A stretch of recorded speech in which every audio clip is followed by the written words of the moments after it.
Hola mi gente, buenos días, sabadito. Aquí tenemos ya a la poderosa corriendo.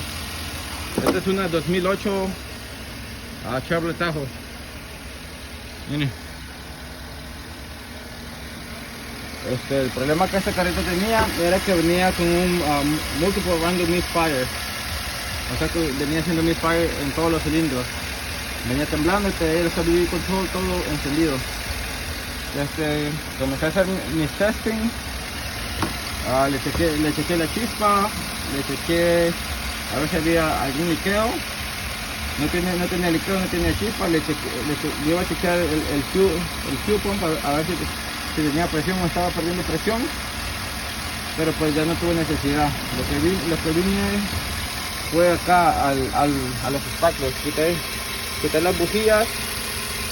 Me fui a mi escáner, chequé a ver qué cilindro estaba haciendo el que tenía más misfire y encontré que el cilindro número 7 estaba haciendo demasiado misfire, estaba haciendo 50,000 misfires por segundo.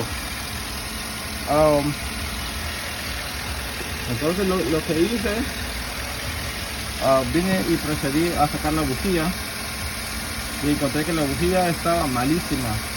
Tenía una que se llama Motorcraft y esa bujía no tiene que ir ahí, eso es para Ford. Ok, so miren, estas son las bujías que quité. Si se fijan aquí, esta vieja, ok, miren, está un poquito vieja, pero ahí van. Ahora miren esta era la bujía del cilindro número 7. Si se fijan cómo está, esa bujía no estaba dando spark. Y miren la marca que tenía, Motorcraft.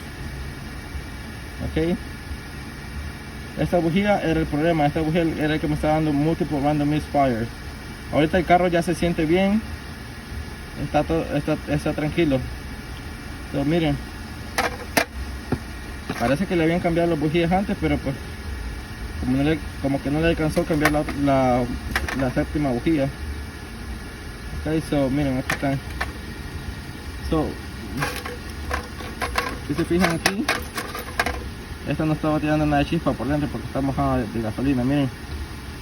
Ok, so ya le encontré ese problema.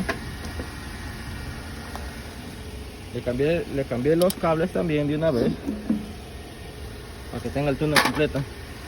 Pero ven, todo esto es un proceso. No sé, como les diría, nada más no se hizo cambiar esto, cambió el otro. Yo vine, testé y encontré el problema. Por eso cobro lo que cobro cuando cobro diagnóstico, porque a veces me toma 1 hora, a veces me toma 2 horas, a veces me toma 3 horas. So, miren, el carrito está corriendo. ¿Por qué estar gastando en partes y no se encuentra el problema cuando pueden pagar $100, $120 a $200 y encuentran el problema sin estarle gastando demasiado dinero? Miren, ahí estuvo ya. Y pues el cliente está feliz y todo tranquilo. Muchas gracias amigos, saludos a los mecánicos de México, de Nicaragua, de El Salvador, de Guatemala, de todos los lugares. Se cuidan, que pasen feliz tarde. Ahí nos vemos.